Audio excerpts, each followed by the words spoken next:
அடுத்தது ஒரு ஆளை பார்த்து விருப்பம், அப்படி ஒரு ஆசையாக பார்க்க சரிதானே. அடுத்த மீசையை முறுக்கி காட்டுவது. அடுத்தது என்னுடைய பெலசாலி, பெலத்தை காட்டுறது. அதான் இந்த வீரங்களை காட்டுறேன். கனடா வாழ் மக்கள் கனடாவில் இது அவர்கள். அந்த வகையில் எனக்கு அதுலேயே ஒரு சந்தோஷம் என்னென்றால் எல்லா பெண் குழந்தைகளும் இந்த நடனத்தை பயில வேணும். அப்போதான் உடல் ஆரோக்கியத்துடன் இருக்கலாம். மன ஆரோக்கியம் அதோட உடல் ஆரோக்கியம். இல்லாட்டி ரெண்டு கையையும் காட்டி வீர மங்கை, அதாவது நடன ஆசிரியர் ஒரு ஆளை நாங்கள் சந்தித்து அன்றைக்குள்ள ஒரு ஆளை பார்த்து வெக்கப்பட்டு சிரித்து அந்த வெக்கம் அந்த யாழ்ப்பாணத்தில் இருந்து இருக்கிற ஒரு அமைதி இங்கே தான் எனக்கு கிடையாது. நான் பிறந்து வளர்ந்ததே கொழும்பு தான். நாட்டிய பேரொழி பத்மினி இந்த அந்த படங்கள் சில பார்த்துருக்கிறேன். அவரோட அந்த பரதநாட்டியம் இருந்துச்சு. நல்ல பிளசண்டான முகங்களோடு இருப்பேன். எப்பவும் மலர்ந்த முகத்தோடு தான் எல்லாமே நடந்து கொள்வார்கள். உங்களுக்கு முதலில் எங்களுடைய மகளிர் தின வாழ்த்துக்களை தெரிவித்துக் கொண்டு, இவ்வளவு நல்லா இருக்குதா, இவ்வளவு உயரமாக இருக்குதா, அன்றைக்கு இந்த அற்புதம்ன்றது ஆச்சரியமாக பார்க்கிறது. இதுதான் அந்த ஆச்சரியம். வணக்கம் உறவுகளே, உங்களுடைய முருகனின் சின்னாவும் எங்களுடைய அந்த கலைஞர்களை தேடி என்ற நிகழ்வினூடாக இன்றைக்கு மகளிர் தினம். மகளிர் தினம் என்ற படையினால் ஒரு வீர மங்கை, அதாவது நடன ஆசிரியர் ஒரு ஆளை நாங்கள் சந்தித்து அவருடைய சில விடயங்களை பகிர்ந்து அதை உங்களுக்கும் நாங்கள் தருவதில் மிகவும் மகிழ்ச்சி அடைகிறோம். இப்போ நாங்கள் அவரை சந்திக்க வந்திருக்கிறோம். பரத சூடாமணி வாசுகி முகுந்தன் அவர்களை இன்றைக்கு எங்களுடைய சந்திப்பினூடாக அவருடன் கலந்துரையாட இருக்கிறோம். வணக்கம் மிஸ். வணக்கம். உங்களை சந்திப்பதில் மிக்க மகிழ்ச்சி. உங்களுக்கு முதலில் எங்களுடைய மகளிர் தின வாழ்த்துக்களை தெரிவித்துக் கொண்டு உங்களிடம் நாங்கள் ஆரம்பிக்கலாம் என்று இருக்கிறோம். நீங்கள் எங்களுடைய உறவுகளுக்காக உங்களை நீங்களே அறிமுகப்படுத்திக் கொள்ளுங்கள். நன்றி. வணக்கம். இன்றைய மகளிர் தின இன்றைய அந்த தினத்திலே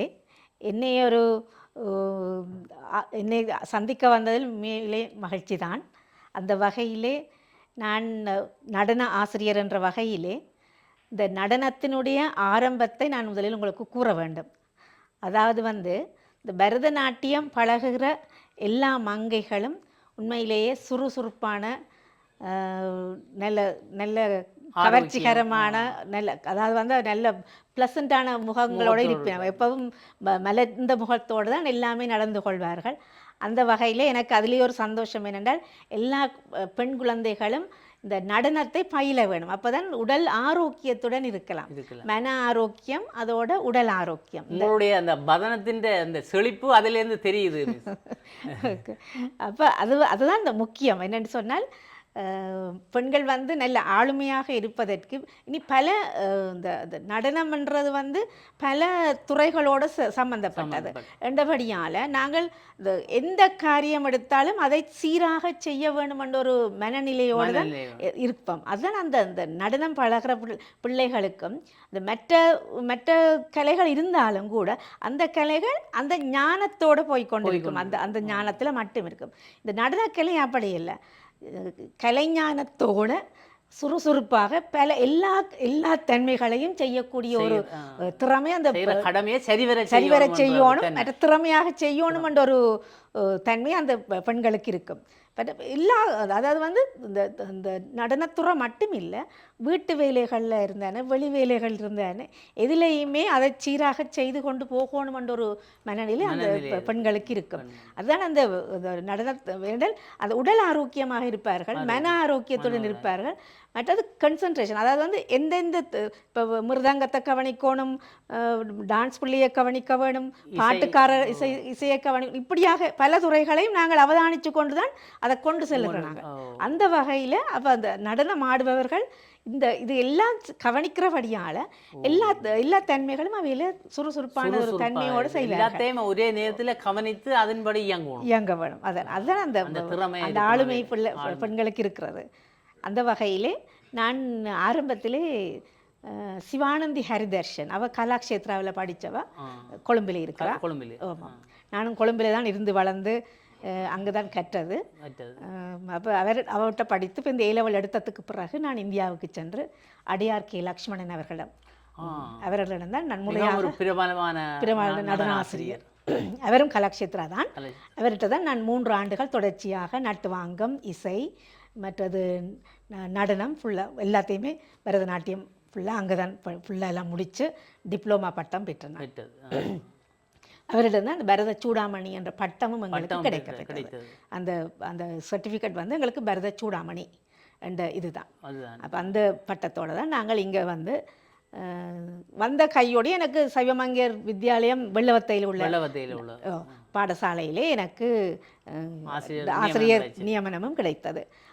அதிலிருந்து நான் 1989ஆம் ஆண்டு ஆரம்பித்து 2016ஆம் ஆண்டு வரை 16 வரை அங்கே கற்பித்து பிறகு நானும் ஓய்வு பெற்று மற்றது அதை விட நான் பல நாடுகளுக்கும் அந்த பரீட்சகராக நடன பரீட்சகராக செல்கிறேன். நான் ஃப்ரான்ஸ், ஜெர்மன், சுவிட்சர்லாண்டு, லண்டன், இப்போ கனடாவுக்கும் போயிட்டு வந்தேன். புலம்பெயர் தமிழர்களுக்கும் உங்களுடைய முகம் ஒரு பரீட்சை உறவுகள் கூட புலம்பெயர் உறவுகளும் எங்களுடன் அந்த பரீட்சைக்காக அழைப்பார்கள், நடன பரீட்சைகளுக்காக அழைப்பார்கள். அப்போ இது இப்படி எல்லா நாடுகளுக்கும் சென்று அதுகளையும் பார்த்து கொண்டு வரும் பொழுது எனக்கும் ஒரு ஓய்வெடுக்க வேண்டும் என்ற ஒரு மனநிலையும் வந்துவிட்டது. அந்த நேரத்தில் பிறகு எல்லாம் பார்த்தேன். கடைசியாக எல்லா நாட்டிலையும் எனக்கு எல்லாம் பார்த்தாலும் அந்த யாழ்ப்பாணத்தில் இருந்து இருக்கிற ஒரு அமைதி இங்கே தான் எனக்கு கிடையாது. நான் பிறந்து வளர்ந்ததே கொழும்பு தான். இருந்தாலும் கூட யாழ்ப்பாணத்தில் இருக்கணுமென்ற மனநிலையும் வந்துவிட்டது. அந்த வகையில் இங்கே யாழ்ப்பாணத்தில் நாங்கள் சேர்ந்துவிட்டோம். இங்கே இப்போ யாழ்ப்பாணத்தில் யாழ் பல்கலைக்கழகத்திலே நடன பரீட்சகராக இப்போ தொடர்ந்து செய்து போய்கொண்டிருக்கிறேன். வாழ்த்துக்கள். அதை விட இங்கே இப்போ பார்த்தா எங்களோட அண்ணாவின் பிள்ளைகள், பேர பிள்ளைகள் எல்லோரும் அம்மா டான்ஸ் பழக்குங்கோண்டா போல் நான் அப்போ யோசித்தேன். இப்போ எங்களோட பிள்ளைகளுக்கு நான் முதல் பழக்கம் ரெண்டு போட்டு தான் அப்போ இதில் ஞானோதயம் என்ற ஒரு கலாமன்றம் ஆரம்பித்திருக்கிறேன். இப்போ ஆரம்பித்திருக்கிறேன். அப்போ அதில் நடனம், கர்நாடக சங்கீதம், மிருதங்கம், வயலின், ஓகன் இதெல்லாம் அந்த வகுப்பில் நடைபெறுகிறது. அப்போ இதெல்லாம் இப்போ தொடர்ச்சியாக நடைபெற்று கொண்டு இப்போ மாணவர்கள் வந்தால் நீங்கள் நினைத்துக் கொள்வீர்கள். ஓமோமோ எங்கள்ட உறவுகளும் பார்த்து கொண்டிருக்கிறார்கள், வரலாம். எங்கள்ட தாராளமாக இருவாலை சந்தையில் டச் ரோட் என்று சொல்றது, இந்த பக்கத்தால் கற்ப பிள்ளையார் கோயில் அடியாலையும் வரலாம். இந்தியாவில் இருவாலை சந்தையில் டச் ரோட்டுக்கு இருவால் சந்தையிலிருந்து இடப்பக்கமாக திரும்புகிற முதல் வீதி, அதில் வந்தால் இடப்பக்கம் ஞானோதய கலாமன்றம் என்ற ஒரு பலகை இருக்குது, விளம்பர பலகை ஒன்று போட்டிருக்கு. வந்தால் மிஸ்ஸோட தொடர்பு கொண்டு நிறைய ஓகன், மிருதங்கம், நடனம், வயலின், அப்போ கர்நாடக சங்கீதம் நிறைய அதில் ஆர்வம் உள்ளவர்கள், பற்றுள்ளவர்கள் அதில் இணைந்து கொண்டு அந்த வகுப்பில் இணைந்து நீங்களும் பலன் பெறலாம். உண்மையிலே இந்த ஏரியாவுக்குள்ள வேற ஒன்றும் இல்லை. அப்போ அதைத்தான் யோசிச்சு போட்டு இப்போ இந்த பிள்ளைகளெல்லாம் கேட்டுக்கொண்டிருந்துச்சு, நம்ம மியூசிக் டான்ஸு கண்டு கேட்டுக்கொண்டிருந்துச்சுன்னா இப்போ பார்த்தா அது ஆரம்பித்தா நிறைய பேருக்கு விருப்பம் இருந்தாலும் அந்த வசதி வாய்ப்பு கிட்ட ஒருத்தரும் இல்லை. இங்கே நெல்லூருக்கு தான் போகணும். அப்போ நான் இது இந்த ஏரியாவுக்குள்ளேயும் இல்லாத வழியால் ஆரம்பிச்சு இப்போ கொஞ்சம் கொஞ்சமாக பிள்ளைகள் வந்து கொண்டு இருக்கிறார்கள். நிச்சயமாக நல்ல ஒரு நிச்சயமாக இருக்கணும். இப்போ பிள்ளைகளுக்கு கூட தெரியா பரதநாட்டியம். எனக்கு அந்த பரதநாட்டியத்தில் எனக்கு ஒரு பற்று, எனக்கு விருப்பம். அந்த பரதநாட்டியம் கற்கிற பிள்ளைகள் நீங்கள் சொன்ன மாதிரி ஒரு சுறுசுறுப்பு, அந்த ஒரு கவர்ச்சி ஒன்று இருக்கும். அந்த கண்களுடைய ஓட்டங்கள் அதுவெல்லாம் பார்க்கும் போதே இதை கண்டுபிடித்து விடலாம். இவர்கள் நடனம் படித்திருக்கிறார்கள். சோம்பரித்தனம் இருக்காது. இந்த நேரம் துருதுரு ரத்தோட்டம் அந்த இதுகள் எல்லாம் இந்த எக்ஸசைஸ்கள் செய்து பிள்ளைகள் நல்ல டைட் பாடியோட இருப்பினும் நல்ல ஆக்டிவான பிள்ளைகளாக தான் இருப்பினும். நிச்சயமாக மிஸ்ஸுடன் இணைந்து நீங்களும் உங்களுடைய குழந்தைகளை அதில் பங்கு பற்றி அதை கற்பிக்க வைக்க வேண்டும் என்று நாங்களும் கேட்டுக்கொண்டு, உங்களுடைய அந்த விருதுகளை பற்றி ஒருக்கா சொல்லுங்க மிஸ். எங்கே எடுத்து உங்களோட விருதுகள் வச்சிருக்கிறீங்க? இது இந்த விழித்தெழு பெண்ணே என்று எல்லா பெண்களுக்கும் ஒரு விருதுகள் கொடுக்கப்பட்டது. அதில் எங்களுடைய ஆரம்பத்திலிருந்து நாங்கள் என்னென்ன செய்தோமோ அதை எல்லாத்தையும் இது ஒரு ப்ரைவேட் இதுதான், கனடாவிலிருந்து ஆரம்பித்திருக்கிறோம். அந்த அவர்கள் எங்களுக்கு ஒரு ஒரு தொடர்ச்சியான எங்களுடைய செயற்பாடுகளை கவனித்து தந்த விருது தான் இந்த விழித்தெழு பெண்ணி என்ற விருது. விழித்தெழு பெண்ணி. விழித்தெழு பெண்ணி என்ற விருது கனடா வாழ் மக்கள் கனடாவில் தான் இது அவர்கள் இந்த இதை ஆரம்பித்திருக்கிறார்களா? இந்த விருது இது வந்து பொன் சுகந்தன் அவர்கள் நடாத்தி வரும் அந்த அவரோட சமய இதானதுதான். இது இந்த தெய்வீக சர்வதேச ஆன்மீக சஞ்சிகை ஒன்று ஆரம்பித்திருந்தார். அதில் நாங்களும் சில சில சஞ்சிகளுக்கு நிறைய இது கொடுத்து கொண்டிருந்தேன். அந்த இதில் எனக்கு ஒரு விருது கிடைக்கப்பட்டது. அதில் இந்த விருது கிடைத்தது எனக்கு. சுகந்தனுடைய ஆமாம். செந்தமிழ் பாவலர் விருது இதை பற்றி ஒரு சொல்லுங்க.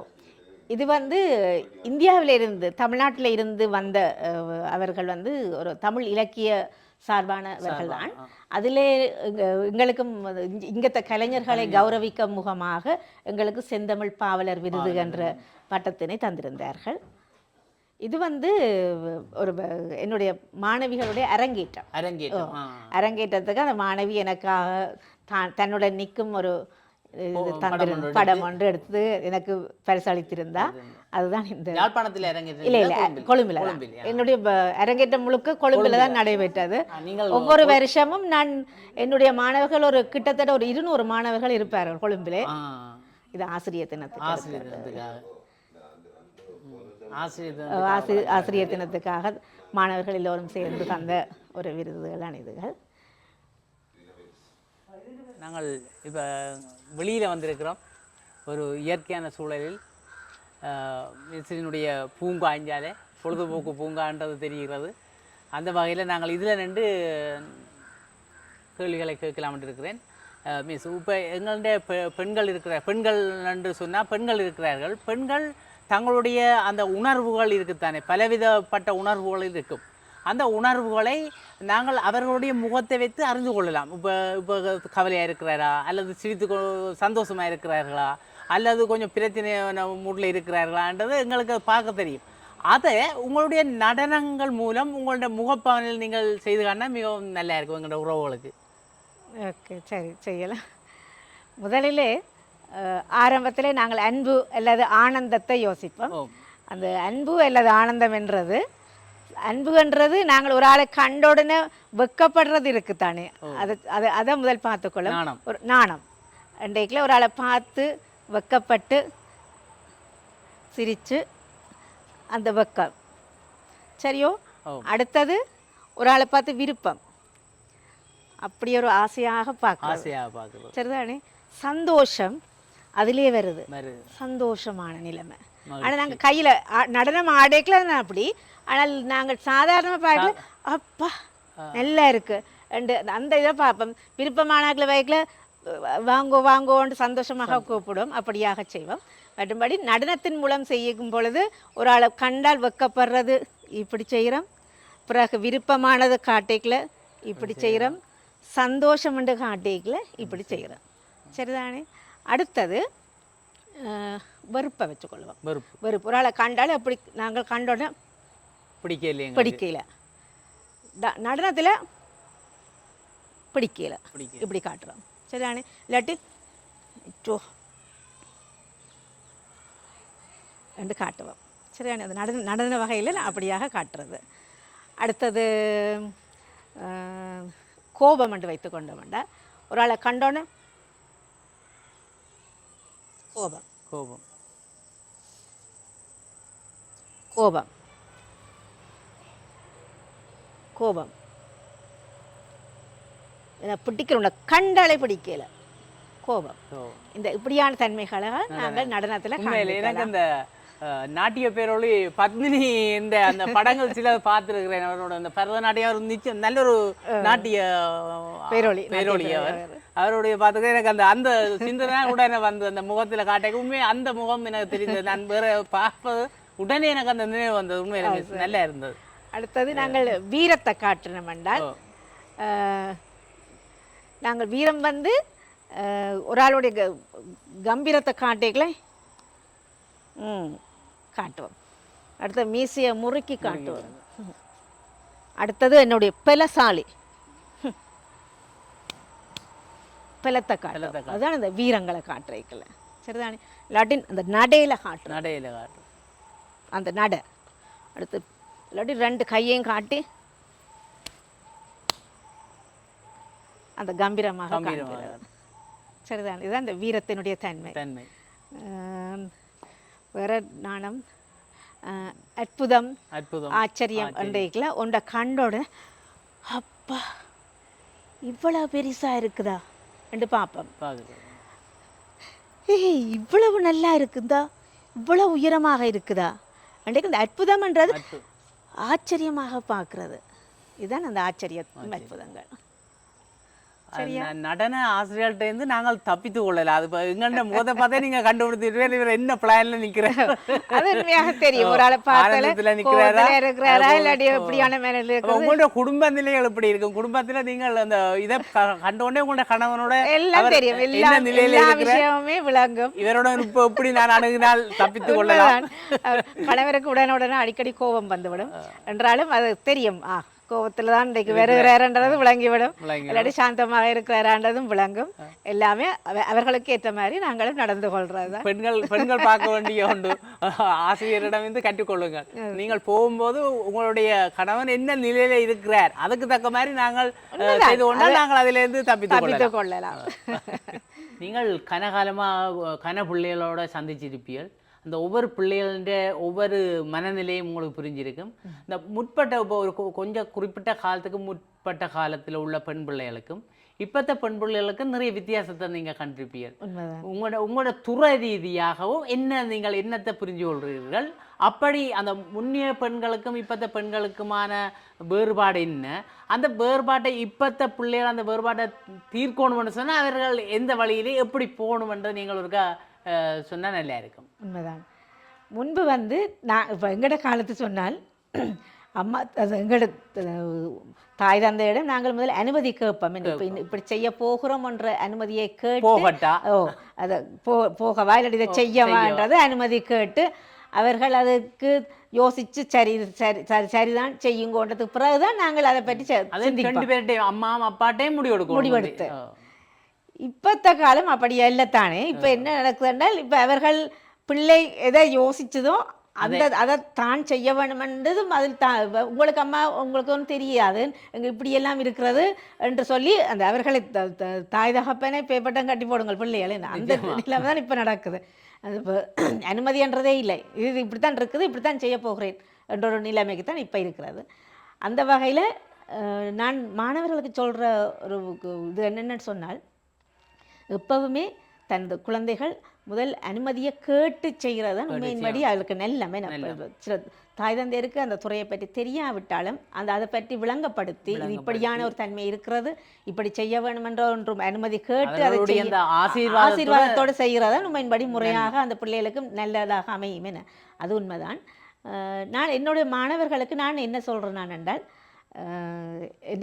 என்னுடைய அனுபவத்தில் எங்களை சைவமங்கர் ஸ்கூலில் டான்ஸ் படிக்கிற பிள்ளைகளுக்கு மட்டும் நான் சொல்கிறேன். மற்ற பிள்ளைகளோட நான் தண்டியில் மேத்ஸ் செய்யுங்கள் சயின்ஸ் எல்லாம் செய்யுங்கள் இந்த பிள்ளைகள் எல்லாம் ஆனால் டான்ஸில் நல்ல பிள்ளைகள் வரிவினம் தான் டாக்டராக போகிறேன் நீங்கள் அது அது அது அது பிள்ளைகளுடைய ஆசை. ஆனால் பிறகு A-level எடுக்கல ரிசல்ட் சரியான குறைவாக இருந்தது. அப்போ நான் பிள்ளைகளை சொன்னேன் பிள்ளைகள் என்னதான் நாங்கள் பெரிய பட்டப்படிப்பு படித்தாலும் இந்த வீட்டு வேலைகளும் இந்த எங்களோட வீட்டு கடமைகள் மிக முக்கியம். இந்த குடும்பத்தை பார்க்குறது எங்களோட பொறுப்பு தான். எனவே நீங்கள் என்னதான் பெரிய பதவிக்கு போனாலும் குடும்பத்தை பார்க்குற பொறுப்பு அந்த பெண்களுக்குரியது தான். அது எப்படித்தான் இதென்றாலும் இது பெண்கள்லாம் பார்க்க வேண்டிய ஒரு கட்டாயம் இருக்கிறபடியால் நீங்கள் ஆசைக்கு கல்யாணம் முடிக்க முதல் என்னென்ன வேலைகளுக்கு விருப்பமோ அதில் செய்துட்டு பிறகு திருமணமானதும் ஒரு டீச்சிங் தான் உங்களுக்கு நல்ல என்னுடைய அபிப்பிராயம். இது இப்போ எல்லாருக்கும் மட்டும் நான் சொல்லலாம் என்னுடைய தனிப்பட்ட அபிப்பிராயம். டீச்சிங் பிள்ளைகள் பிறந்ததுக்கு பிறகு பிள்ளைகளோடய சேர்ந்து பாடசாலைக்கு போயிட்டு நாங்கள் திரும்ப வந்துடுவோம். அதே ஒரு 1:30 மணிக்கு வீட்டை வந்துடும். பிறகு வருஷத்தில் 3 பெரிய ஹாலிடே வரும் எங்களுக்கு. அதெல்லாம் பிள்ளைகளோடைய சேர்ந்தே நாங்கள் அனுபவிக்கக்கூடியதாக இருக்கும். அப்போ நான் அதை பிள்ளைகளுக்கு அப்போ பிள்ளைகளுக்கு எனக்கு டீச்சிங் விருப்பம் இல்லை மிஸ் நாங்கள் பேங்க்கில் ஒர்க் பண்ண போகிறோம். பிறகு நான் இப்பத்த அனுபவத்தில் எங்களோட பக்கத்தில் எங்களோட அண்ணாண்ட பேர பிள்ளைகளெல்லாம் மருமக்கள் எல்லாம் இருக்கணும். பாவங்கள் காலம் 7 மணிக்கு போய் இரவு 7-8 மணிக்கு தான் வேறு குடும்பத்தை அப்போ வேலையை விடவா என்ன செய்கிறன்னு தெரியாத ஒரு மனநிலையில் இப்போ இருக்கிறோம். அப்போ இதே நான் அப்போ பிள்ளைகளுக்கு சொன்னேன், பிள்ளைகளே என்னதான் இருந்தாலும் பெண்கள் குடும்பத்தை நாங்கள்லாம் பார்க்கணும், சமையல் சாப்பாடு குழந்தைகள் எல்லாம் பார்க்க வேண்டிய ஒரு கடமைகள் இருக்கிறபடியால் டீச்சிங் அளவான எங்களுக்கு வேலை. இதை நான் பிள்ளைகளுக்கு சொல்கிறேன். நான் பிறகு பிள்ளைகளே சொல்லுங்கள் மிஸ், நீங்கள் சொன்னதும் சரிதான் மிஸ், இப்போ நாங்கள் வேலையை விடவான்ற ஒரு மனநிலையில் இருக்கிறோம். இதே நீங்கள் சொன்ன மாதிரி டீச்சிங்குக்குள்ள நாங்கள் போயிருந்தோம் என்றால் நல்ல கணக்காக நாங்கள் படித்த படிப்புக்கு ஒரு வேலையும் செய்து கொண்டிருந்திருப்போம், அதே நேரம் குடும்பத்தையும் ஒழுங்காக பார்க்கலாம். அதை நான் டென்ஷன் இல்லாமல் நாங்கள் இந்த குடும்பத்தையும் எங்களால் ரன் பண்ணி கொண்டு போகக்கூடிய ஒரு நிலையாக இருந்திருக்கும். இந்த இப்படியான பேங்கு வைத்தியர் தொழில் பெண்கள் பார்க்கறதால வீட்டில் ஒத்துழைப்பு இல்லாதவர்களுக்கு மிகவும் கஷ்டம். இப்போ ஒத்துழைப்பு சில நல்ல ஒத்துழைப்பு தருவார்கள், அது எல்லாராலையும் முடியாது. இப்போ நாங்கள் பெண்களை மட்டும் தனியாக வேலையான உண்மையில பெண்களுடைய பொறுப்பு பெரிய பொறுப்பு. ஒரு வெளியிலே ஒரு வேலை செய்கிறவருக்கும் வீட்டு வேலை செய்கிற பெண்ணுக்கும் உரிய வித்தியாசம் எல்லாரும் வீட்டிலான் இருக்கிற தான் சில பேர் கருதி கொள்வார்கள். அவ்வளவு காலம் ஒளிமினா படுக்கும் வரைக்கும் அந்த பெண்கள் உண்மையில இந்த மகளிர் தினத்தில் அதை சொல்வதில் எங்களுக்கு ஒரு மகிழ்ச்சி. அவர்கள் படுகிற பாடு மிகவும் கஷ்டமானது. சில வீடுகளில் ஆண்கள் நிறைய ஒத்துழைப்பு கொடுப்பார்கள், சில வீடுகளில் கழுவின கையே அந்த பீங்கனுக்குள்ள களை விட்டே விட்டுருவார்கள். அதை கூட கழுவ வேண்டிய ஒரு நிர்பந்தத்துக்குரிய பெண்களும் நிறைய பேர் இருக்கிறார்கள். அப்படி இருக்கக்கூடாது, சம உடைமை என்று சொல்லிக் கொள்றோம், ஆனால் நடைபெறுவது இல்லை. அதான் அது மேம்படி நாங்கள் அதுக்காக நாங்கள் ஆக அடிமைத்தனமாக நடக்கணும் என்றது இல்லை, சரிசமமாக நடக்கத்தான் வேணும். அது ஆண்களும் அதை அவர்கள் உணர வேணும், ஆண்கள் அதை செய்யணும். என்ன மாதிரி தான் அவர்களும் உணர வேணும். உண்மையிலே ஆண்களை விட பெண்களுக்கு தான் கஷ்டம் தான் நான் என்னுடைய அனுபவம். எத்தனை மணிக்கு 10 மணிக்கு வந்தது பிறகும் நாங்கள் அந்த எங்களோட கடமை அவ்வளவுத்தையும் முடிச்சு அடுத்த நாள் காலமைக்கு என்னென்ன செய்ய நாங்கள் போய் படுக்க வேணும். அப்ப அது என்னதான் அது நான் சொன்ன பெரிய பிரைம் மினிஸ்டரா இருந்தா கூட இதுதான், தன் குழந்தை தன் கணவன் தன் வீடு கவனிக்கத்தான் வேணும். அது என்ன பெரிய பதவியாக இருந்தாலும் குடும்பத்தை பார்க்கறது பெண்களுடைய கடமை. அந்த பொறுமை, அந்த பெண் அதான் பெண்களுக்கு பொறுமை என்றதை உதாரணமாக சொல்வார்கள். அப்போ அந்த பொறுமை இருக்கிறனால தான் இவ்வளவு செயல்பாடுகளும் அங்கே நடக்குதுன்றதை நாங்கள் ஏற்றுக்கொள்ளத்தான் வேண்டும். அதான் அந்த பெண்கள் ஆளுமையாக இருப்பது அதன் எல்லாத்துலேயும் திறமையாக இருக்கு. அதுக்கத்தான் நான் சொல்கிறேன், அந்த டான்ஸுன்றது நாங்கள் நல்ல ஆக்டிவாகவும் நல்ல ஸ்டெடியாகவும் இருக்கோம். அதுதான் அந்த மெயின் இது. அதுக்காகத்தான் நான் மாணவர் சொல்கிறேன், நான் இந்த அது ஒன்றில் ஏதோ ஒரு எக்ஸசைஸ் எங்களுக்கு இருந்து கொண்டிருக்கோம். பயிற்சி ஒன்று உடம்பில் இருந்தால்தான் நாங்கள் அந்த சுறுசுறுப்பான பல வேலைகளை செய்யக்கூடியதாக மனத்திலையும் ஒரு சந்தோஷமாக இருக்கும். அதுகளுக்காகத்தான் நாங்கள் அந்த ஏதோ ஒரு கலையில் நாங்கள் ஈடுபாடு இருக்க வேண்டும். யாராவது இந்த ஆண்களாக இருந்தேன்னு பெண்களாக இருந்தேன்னு குழந்தை பிள்ளைகளுக்கும் நாங்கள் அது வாழ்க்கையில் கடைப்பிடிக்க விட வேணும். ஏதோ ஒரு கலையில் பிள்ளைகள் இருந்தால் தான் மன கஷ்டங்கள் இதுகள் வரைக்கலாம் நாங்கள் அந்த அதில் ஈடுபாடிக்கல மனம் ஓரளவுக்கு நல்ல மகிழ்ச்சியான ஒரு நிலையாக இருக்கும். என்ன துறையில பெண்கள் இருந்தாலும் இந்த நடனம் இருந்தால் அந்த குடும்பத்துக்கும் அல்ல ஒரு கலை அவர்களுக்கு எது முடியுமோ அந்த ஒரு கலையில ஈடுபாடு இருக்கும். குடும்பத்துக்குமோ வீட்டுக்குமோ ஒரு சந்தோஷமாக இருக்கும் அந்த ஒரு கலையில ஈடுபாடு இல்லை. இனி அந்த கூட அந்த பக்தி மயத்தில் நாங்கள் அது போய் கொண்டிருக்க குடும்பமும் ஒரு ஒரு அமைதி ஏற்படுத்தும். சரி மிஸ், எங்களுக்கு இதுவரை நேரமும் உங்களுடைய நேரத்தை ஒதுக்கி எங்களுக்காக இந்த மகளிர் தினத்தில் உறவுகளுக்காகவும் எங்களுக்கு என்னுடைய கேள்விகளுக்கு நீங்கள் மிகவும் பொறுமையாகவும் உங்களுடைய நடன இதில் எங்களுக்கு அழகிய முகபாவனைகளையும் காட்டியும் எங்களுக்கு பொறுமையாக செய்து தந்ததுக்கு உங்களுக்கும் உங்களுடைய கணவராகிய எங்கள் முகுந்தன் சருக்கு அவரை நாங்கள் திரும்ப ஒருக்கா பேட்டி எடுக்கிறோம். ஏன்னு சொன்னால் அவரும் ஒரு யோகாசன ஆசிரியராக இருக்கிறார், கராட்டி ஆசிரியராக இருக்கிறார். அவரும் இந்த ஞானோதயா மன்றத்தில் யோகாசனம் பழகி கொண்டிருக்கிறார் என்று நாங்கள் அறிந்து கொள்கிறோம். அப்போ அவர்கிட்ட பயிற்சி பெறுற யோகாசனம் பெற விரும்புகிறவர்களும் நாங்கள் முதல் சொன்ன மாதிரி டச் ரோட்டுக்கு வரலாம். அந்த நாங்கள் திரும்ப ஒரு அந்த சேரோடையும் அதை கலந்து அதை செய்து இந்த கலாமன்றத்தை ஒரு அறிமுகம் எங்கள் ஊடாக சின்னாவினுடைய இந்த உறவுகளை தேடி கலைஞர்களை தேடி என்ற நிகழ்வினூடாக அதை அறிமுகம் செய்ய இருக்கிறோம். அதிலே மிக்க மகிழ்ச்சி அடைகிறோம். இதுவரையும் எங்களுக்கு மிகவும் பொறுமையாக எங்களுக்கு உங்களுடைய கருத்துக்களை தந்தது மிக்க மகிழ்ச்சியை தெரிவித்துக் கொண்டு உங்களிடமிருந்து விடைபெறுகிறோம். நன்றி. நீங்களும் இந்த மகளிர் தினத்திலே எங்களையும் மதித்து இப்படி ஒரு சந்தர்ப்பத்தை தந்த உங்களுக்கும் எங்களை நன்றியை தெரிவித்துக் கொள்கிறேன். நன்றி.